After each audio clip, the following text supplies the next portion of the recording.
네, 안녕하세요. EBS 연기의 모든 작품 총정리의 강의를 맡고 있는 강사 이승훈입니다. 출가하는 새라는 작품을 같이 공부를 해볼 건데요. 자, 이 작품은 새를 통해서 세속적인 가치보다는 정신적인 가치를 추구하고자 하는 화자의 의지가 투영되어 있는 그러한 작품이다라고 이해를 하시고 본문을 바로 보도록 하겠습니다. 자, 새는 자기의 자취를 남기지 않는다라고 시작했는데요. 이 작품은 새는 뭐뭐하지 않는다, 없다 이런 표현들이 계속 반복돼요. 그래서 새가 뭐가 없고 뭐가 아닌지를 먼저 표시를 해놓고 설명을 하겠습니다.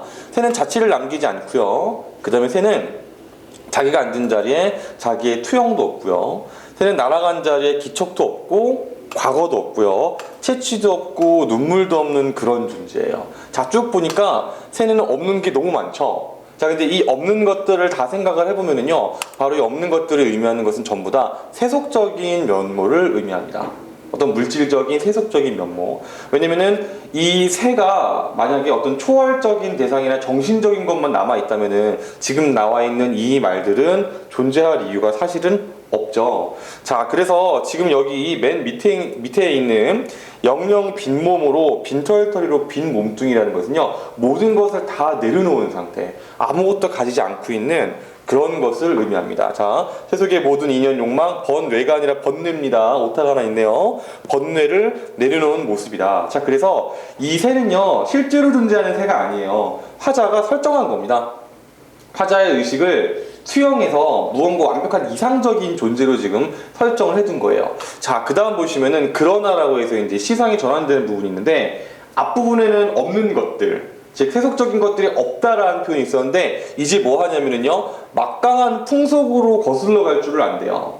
자, 그럼 막강한 풍속으로 거슬러 간다? 그럼 굉장히 강한 힘이 있다는 얘기죠. 여기서 바로 새의 의지를 강하게 들어있는데, 무엇에 대한 의지냐면요, 생후의 거센 바람, 즉 태어난 이후에 거센 바람, 어떤 유혹, 어떤 시련 이런 것들, 현실적인 고난과 역경을 헤쳐나갈 의지를 바로 이렇게 표현을 한 거예요. 그래서 갈망하며 꿈꾸는 눈으로 바람 속 내일의 숲을 꿰뚫어 보는데, 이 갈망하며 꿈꾸는 눈은 이런 의미가 있습니다. 지금 이 새랑 화자는 똑같은 거예요. 그래서 화자의 태도를 저것을 통해 알 수 있는데, 갈망하며 꿈꾼다, 즉 정신적인 승화를 하고 싶은 의지적인 자세를 우리가 여기서 확인을 해볼 수가 있습니다. 갈망을 한다는 그 말에서.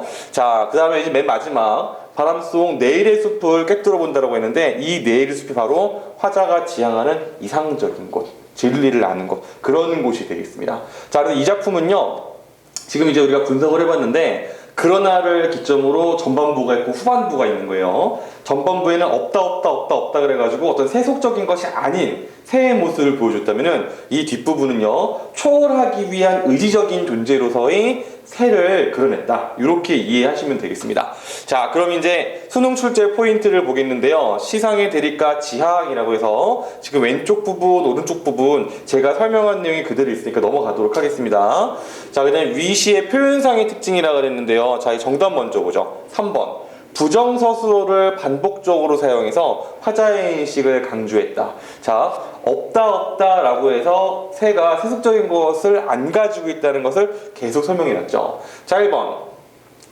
자, 시간의 흐름에 따라서 심리적 갈등의 내용이라고 하는데, 여기서 화자가 심리적인 갈등을 겪는 그러한 표현은 찾아볼 수가 없습니다. 의지를 가진 존재로 나와 있죠. 2번 서리적인 표현을 찾아보기가 어렵고요. 그 다음에 4번 시적 대상의 범위를 점층적으로 확장한 것이 없습니다. 그냥 새가 없고 이런 식으로 돼 있죠. 마지막 시적 대상에 대한 깨달음을 반어적으로 표현했다. 이 작품인데 또 반어를 우리가 찾아보기가 어렵죠. 그래서 정답은 3번이 되겠습니다. 자, 그 다음에 60번 문제, 적절하지 않은 것을 한번 찾아보도록 하겠는데, 자, 지금 이 보기에 출가라는 말이랑 그 다음에 새라는 말의 뜻이 지금 달려 있습니다. 그래서 이제 문제를 풀 때 우리가 필요한 부분을 적용을 해보면 되겠는데요, 1번을 보시면은요, 투영, 기척, 채취가 없다. 여기서 우리가 뭐를 확인했었냐면은 세속적이지 않은 새의 모습을 확인했었죠. 자, 그런데 지금 번뇌에 얽매이고 있는 상황이라고 했으면 이거는 세속적인 것에 얽매여 있는 거니까 적절하지가 않습니다. 정답은 그래서 1번이 되겠습니다. 굉장히 허무하죠. 답이 1번이 나올 때가 문제 풀어주기 제일 허무합니다. 나머지도 보긴 보겠습니다. 2번 과거가 없다는 것은 세간을 떠나서 수도원으로 들어가는 성직자의 모습을 생각하게 하는구나. 자, 우리가 지금 보기를 보면은요, 보기 출가의 3번, 세간을 떠나 수도원으로 들어가는 길이라고 해서 적용할 수 있는 부분이 있죠. 그래서 2번은 적절한 겁니다. 자, 3번에 지금 자유로이 날 수 있는 새의 모습을 떠올린다고 했는데요. 자, 지금 여기도 새라는 것에 설명해 보면은 하늘을 자유롭게 난다고 했으니까 보기를 근거로 해서 잘 설명을 했어요. 그럼 4번, 생후의 거센 바람은 새의 자유를 억압하는 외부적인 시련이나 억압으로 이해할 수 있겠구나. 자, 지금 새가 자유로이 날 수 있는 거라고 분명히 보기 나와 있는데 지금 여기에 있는 생후의 거센 바람이면요 그 자유를 억압하는 것으로 해서 보기 내용이랑 지문 내용이랑 선지 내용을 조합해 보면은 적절한 내용이라 할 수 있겠습니다. 자, 그럼 이제 5번입니다. 내일이 숲은 출가한 성자와 하늘을 나는 새가 지향하는 곳이다. 이거는 길게 설명 안 해도 되겠네요, 그죠? 자, 그래서 지금 우리가 또 하나의 작품을 정리를 해봤고요. 지금 이제